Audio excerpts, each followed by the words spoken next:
Okay, bismillahirrahmanirrahim. Alhamdulillah. So pada pagi ini cikgu akan sambung balik untuk sains tahun 3 bagi minggu yang kedua. Okay, kita masih lagi dalam tema pertama iaitu inquiry dalam sains di bawah topik ataupun unitnya kemahiran saintifik. Okay, jadi untuk standard kandungan yang kita akan pelajari pada ini adalah kemahiran proses sains, iaitu bahagian memerhati. Okay. Selepas tamat sesi pembelajaran ini, cikgu harap murid-murid dapat pertama sekali dapat menyenaraikan semua 5 deria yang terlibat untuk membuat perhatian tentang fenomena atau perubahan yang berlaku. Yang kedua, dapat menjelaskan deria yang terlibat dalam situasi yang diberikan. Okay, insyaAllah untuk memulakan sesi pembelajaran pagi ini, cikgu ingin kongsi satu video yang khususnya untuk menjelaskan supaya kamu lebih faham tentang apa yang dimaksudkan dengan memerhati. Okay. Baik, kita sama-sama tonton video ni. Saya ke pasar bersama ibu Ini saya situasi pada di hujung sebuah minggu. pasar. Saya paling suka bahagian makanan. Mari kita kenali lelaki ini. Dia menjual makanan yang enak. Kalau kita perhatikan Ramai banyak yang benda yang membeli dijual makanan di yang pasar ini. dijualnya. Dia sentiasa tersenyum. Dia seorang yang peramah. Orang ramai menyukai makanan berwarna-warni yang dijualnya. Saya suka memerhatikan dia sewaktu dia bekerja. Saya dapat mendengar para pelanggan berbual. Mereka menyukai makanannya. Saya dapat menghidu makanan yang baru dimasak di sekeliling saya. Apabila saya menyentuh makanan, makanan masih panas. Saya kemudian menyuap makanan ke dalam mulut. Sedap makanan ini. Enak. Bagaimanakah saya membuat pemerhatian di pasar? Saya menggunakan 5 deria saya. Penglihatan, pendengaran, bau, sentuhan dan rasa. Dalam sains, adalah penting untuk mempelajari kemahiran sains. Kemahiran sains yang paling asas ialah pemerhatian. Kita memerhati, kita mengumpulkan maklumat. Oleh itu, apabila anda ingin membuat pemerhatian yang baik selepas ini, gunakan semua deria anda. Monster Math. Okey, baik . So itu di segi memerhati. Baik, okey. Seterusnya kita terus kepada tajuk kita. Kita dalam buku teks. Okey, sebelum tu daripada video yang kita tonton tadi, so kita tahu bagaimanakah pemerhatian boleh dilakukan. Okey, pertama sekali dalam video tu dijelaskan kita boleh memerhati melalui panca indera. Jadi kita dikurniakan dengan panca indera, iaitu 5 panca indera. Okey, baik, iaitu pertama sekali kita boleh membuat pemerhatian melalui penglihatan. Seperti mana dalam video tadi kita nampak situasi di pasar tu, pelbagai juadah atau kuih-muih dari segi warna-warni yang dijual, dan bentuk-bentuk dia. Okey, seterusnya kita juga ada deria pendengaran. Kedengaran bunyi bising di kedai tu dengan suara penjual dan pembeli. Okey, kemudian kita juga ada deria bau, deria rasa dan satu lagi deria sentuhan. Kalau murid-murid perasan tadi dalam video tu ada murid tu menyentuh satu budak tu dia menyentuh makanan. Okey, jadi makanan tu yang masih panas. Okey, baik.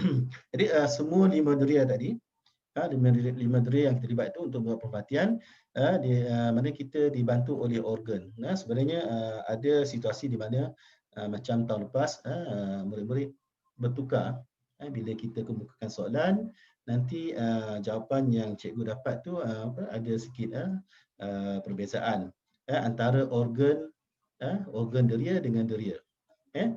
Contohnya kalau pendengaran, organ yang kita gunakan adalah telinga. Okey, untuk penglihatan mata, untuk sentuhan kulit, untuk rasa lidah dan untuk bau ialah hidung.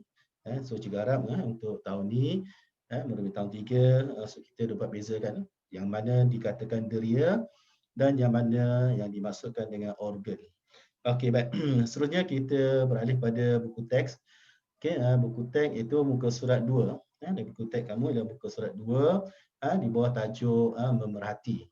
Okey, memerhati ni ialah maksudnya apa yang kita maksudkan dengan memerhati? Memerhati ni ialah satu proses kemahiran proses sains yang mana kita menggunakan semua deria yang kita ada untuk mengumpul maklumat tentang sesuatu objek atau fenomena yang berlaku. Okey, fenomena ialah peristiwa yang berlaku. Okey, jadi apakah deria yang kita gunakan? So deria yang kita gunakan untuk memerhati dalam situasi yang diberikan, contohnya situasi di bawah ini. So situasi di bawah ini ialah satu situasi semasa pertunjukan bunga api. Cikgu yakin ada kalangan kita atau rakan-rakan yang pernah menyaksikan pertunjukan bunga api. Okay. Contohnya pada masa sambutan tahun baru ataupun pada masa sambutan bulan kebangsaan. Okay, baik. So situasi dalam gambar ni kita tengok ia adalah satu situasi merupakan pertunjukan bunga api pada waktu malam. Okay, kalau kita perhatikan di sini ada yang murid yang ada budak yang berbaju hijau ni, yang berbaju hijau ni. Okay, dia mendekat telinga, dia, itu atau menutup telinganya apabila dia mendengar bunyi yang kuat, bunyi letupan mercun tu yang kuat. Okay, dan di sini dalam situasi ini jelas kita nampak dia menggunakan panca indera iaitu deria pendengaran di mana dia mendekat telinganya untuk mengelakkan ataupun mengurangkan bunyi bising daripada letupan mercun. Okey seterusnya bagi murid ni untuk murid ni dia menggunakan deria penglihatan iaitu di sini di mana ungkapannya contohnya dia kata wah cantiknya bunga api itu. So cantik ini menunjukkan pada warna-warni percikan bunga api itu. Di sini dia menggunakan deria penglihatan. Okey. Baik, seterusnya kita tengok situasi di bawah, situasi yang kedua itu situasi semasa sambutan hari jadi. Okey. Jadi untuk situasi ni kita tengok yang menyambut hari jadi ni iaitu yang lelaki ni lah. Kita nampak dia menyatakan di sini kata lembutnya kek ini. Rasanya pun sedap. Okey. So di sini dia ada sebut tentang perkataan lembut ni. Lembut ini merupakan pada situasi tekstur makanan tu. Okey. So jadi bila kita nak menentukan tekstur makanan atau tekstur bahan, so jadi kita akan gunakan panca indera iaitu indera sentuhan. Kita gunakan indera sentuhan untuk menyentuh objek untuk menentukan teksturnya sama ada dia lembut, keras dan sebagainya. Okey, seterusnya kita nampak di sini dia juga menyatakan tentang rasa. Rasa kek itu sedap. Jadi di sini dia menggunakan deria rasa, iaitu organ lidah untuk mengesan rasa makanan. Okey, baik. Seterusnya kita tengok pada bapa dia. Okey, ini ayah dia. Ayah dia ni mencabut lilin. Okey, bila maknanya anak yang dah ada tiup lilin ni, maka ayah ni pencabut lilin dah. Sebab ayahnya kata nanti berbau asap. Okey, nanti berbau asap. So di sini pemerhatian yang dilakukan oleh ayah dia ialah dia menggunakan deria bau. Okey, deria bau untuk mengesan bau asap. Okey, jadi itulah kita ada yang pertama deria pendengaran, deria penglihatan, kemudian deria sentuhan, deria bau dan deria rasa dan deria bau. Okey, itulah 5 deria yang kita gunakan untuk membuat proses pemerhatian. Okey, baik. Seterusnya bagaimanakah deria ini membantu kamu memerhati? Okey, baik. Bagaimana deria ini boleh membantu kita memerhati? Iaitu deria yang kita libatkan ini biasanya dia akan bertindak balas dengan rangsangan yang diterima. Okey. Dan ini akan membantu kita untuk mengumpul maklumat tentang sesuatu fenomena atau kejadian yang berlaku. Okey, baik. Seterusnya kita lihat muka surat yang ketiga. Muka surat yang ketiga daripada buku teks ni, okey, iaitu tentang perubahan. Okey, apakah perubahan yang dapat kamu perhatikan tentang pokok semalu ni dalam situasi di bawah. Okey, pokok semalu ataupun yang kita kenali sebagai pokok mimosa plant. Okey, Cikgu yakin murid biasa dengan pokok semalu ni. Kalau di sekolah kita, di padang sekolah kita, bunganya akan berwarna warna macam apa? Warna pink. Okey, nampak cantik. Tapi dia berduri. Okey, baik. So keadaan yang pertama kita tengok sini. Okey, pokok semalu ni sebelum disentuh. Sebelum disentuh, daunnya akan kita dapat dikembang. Dia akan mengembang dengan elok daunnya. Okey, baik. Semasa kita sentuh, bila disentuh dengan jari, nanti akan berlaku perubahan. Perubahan itu akan berlaku dengan serta-merta. Okey, iaitu dia akan selepas disentuh tu dia akan menguncupkan daunnya. Okey, daun pokok semalu tu dia akan menguncup. Menguncup. Tadi dia kembang.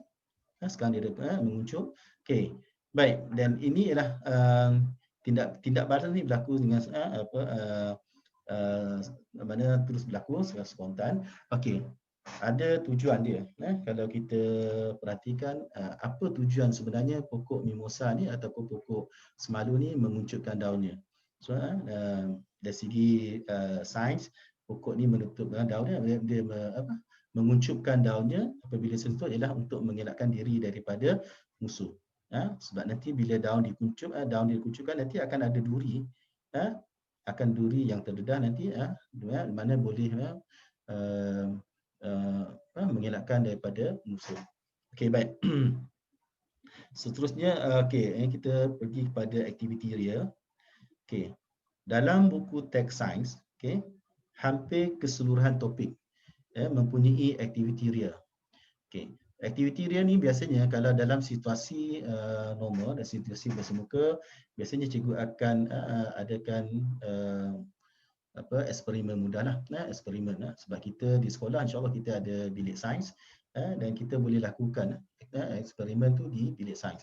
Tapi oleh kerana keadaan sekarang, keadaan PKP ni sekarang, kita terpaksa belajar di rumah. Jadi cikgu faham ada banyak kekangan yang mungkin boleh berlaku khususnya dari segi penyediaan bahan. Okey. Jadi kita walau bagaimanapun kita cuba dah tengok contoh eksperimen yang disediakan di sini. Okey, baik. Sebelum kita melakukan sesuatu eksperimen, ada beberapa perkara yang perlu kita ambil tahu. Yang pertama sekali ialah tentang alatan dan bahan. Alat ni yang kita gunakan dan bahan, alatan dan bahan yang kita gunakan tu, kita kena tentukan dulu.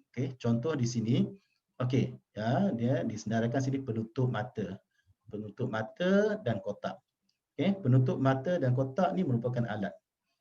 Manakala pemadam, bunga raya, sabun, loceng dan limau nipis ialah bahan yang kita akan uji. Selepas itu kita kena tentukan langkah-langkah dalam mana kita menjalankan eksperimen. Kita kena jalankan secara mengikut tertib, prosedur yang betul, iaitu langkah-langkah. Contoh dekat sini kita lantik seorang ahli kumpulan sebagai pengawal, manakala ahli lain itu sebagai pemain. Sebenarnya kita tutup mata pemain dengan penutup mata, kemudian kita pengawal tu letakkan objek ke dalam kotak tanpa dilihat oleh pemain. Jadi situasi ini bolehlah berlaku kalau kita berada di sekolah secara bersemuka. Tapi kalau di rumah tu, kalau kamu nak cuba juga boleh, tapi mungkin dengan ahli keluarga kamu lah. Sebab rakan-rakan kita ada penjarakan. So jadi tidak akan ada situasi sekarang PKP ni tidak membenarkan. Okey, baik. Kemudian bila kita dah lakukan langkah-langkah ni, kita dah lakukan, kita dah jalankan eksperimen itu, sudah tentu kita akan dapat dapatan dia. Dapatan tu merupakan hasil daripada eksperimen. So hasil daripada eksperimen itulah nanti kita boleh gunakan kita untuk menentukan apakah tujuan sesuatu eksperimen itu dijalankan. So dalam situasi ini, tujuan eksperimen ni ialah untuk menentukan deria yang terlibat dalam kita menentukan bahan sesuatu bahan itu. Okey, contohnya lah, contoh kalau pemadam, macam ni kalau kita tutup mata, macam mana kita nak bezakan pemadam tu dengan sabun? Okey, kalau kita bagi murid yang biasa, mungkin kita akan bezakan pemadam ni mungkin kalau kita pegang, kita rasa dia mungkin lebih dia punya kenyal lah. Dia kenyal ataupun rasa kesat sedikit berbanding dengan sabun. Sabun dia akan rasa licin. Okey. Dan kalau loceng ni mungkin tiada masalah lah. Kalau ditekan, kita pastilah murid mesti boleh meneka bahawa bunyi tu mesti bunyi loceng sebab dari segi pendengaran. Okey, baik. Okey, seterusnya di akhir sesuatu eksperimen, biasanya cikgu akan sediakan soalan. Soalan tu untuk menguji kefahaman murid tentang sesuatu aktiviti yang dijalankan. Contoh kalau kita kat sini, apakah deria yang membantu kamu mengenal pasti objek itu dengan betul. So jadi untuk dalam situasi ini, okey, jadi memang kita akan gunakan deria yang kita sebutkan pada masa kelas 2 tadilah, iaitu kita ada deria pendengaran, yang terlibat dalam situasi ini, deria pendengaran, deria bau, deria rasa dan juga deria sentuhan. Cuma deria penglihatan tu tidak berlaku di sini sebab di mana murid tu matanya ditutup. Jadi bila ditutup tu deria penglihatan tu tidak berlaku. Okey, baik. So jadi itu ialah contoh contoh di mana pemerhatian boleh dilakukan dengan menggunakan deria. Okey, baik. Okey, seterusnya insya-Allah selepas tamat sesi pengajaran ni, cikgu akan sediakan soalan. Soalan dalam bentuk Google Form. Okey, cuma cikgu nak maklumkan, okey, untuk Google Form ni ada beberapa isu. Yang pertama sekali, bila cikgu gunakan cikgu share menggunakan akaun Google Classroom, cikgu dapati ramai murid yang masih belum tidak dapat akses Google Classroom. Okey, jadi untuk memudahkan kamu, cikgu akan cuba gunakan akaun Google biasa. Jadi kamu boleh jawab soalan dalam Google Form tu dalam apa-apa gadget lah, sama ada di telefon bimbit ataupun di komputer. Okey, cuma bila kamu submit, dah jawab dan kamu dah tekan submit, cikgu akan semak jawapan kamu. Bagi soalan yang short answer, maksudnya soalan yang jawapan pendek, kadang-kadang cikgu letakkan soalan itu jawapan pendek. Bila kamu hantar nanti, kemungkinan kamu akan dapati jawapan itu salah, ditanda salah. Sebenarnya jawapan itu tak semesti salah. Cikgu akan semak semula, kemudian cikgu tengok kalau jawapan kamu tu munasabah dan boleh diterima, cikgu akan berikan markah. Sebab cikgu tak setkan jawapan yang sebenarnya. Kalau dalam soalan multiple choice, maksudnya soalan aneka pilihan, yang tu tak apa, kamu cuma pilih saja pilihan sama satu atau dua pilihan. Okey, ataupun kadang-kadang cikgu gunakan kaedah checkbox. Checkbox ni maknanya bila soalan checkbox tu yang contohnya kalau cikgu masukkan tentang deria, kita ada 5 deria. Jadi jawapan kamu tu tak semesti satu lah. Mungkin lebih daripada 1, 2 dan sebagainya. So itu dalam bentuk checkbox. Jadi insya-Allah nanti kita sama-sama belajar dari semasa ke semasa untuk memahirkan penggunaan GC Google Classroom nanti. Okey, jadi setakat itu sahaja. So jadi jika ada apa-apa pertanyaan, kamu boleh je masukkan dalam Google Classroom ataupun mesejkan pada cikgu. Jika ada apa persoalan yang kamu tak faham tentang tajuk hari ini adalah tajuk memerhati. Okey, itu sahaja. Sekian, terima kasih. InsyaAllah kita jumpa lagi pada sesi yang akan datang. Okey. Bye.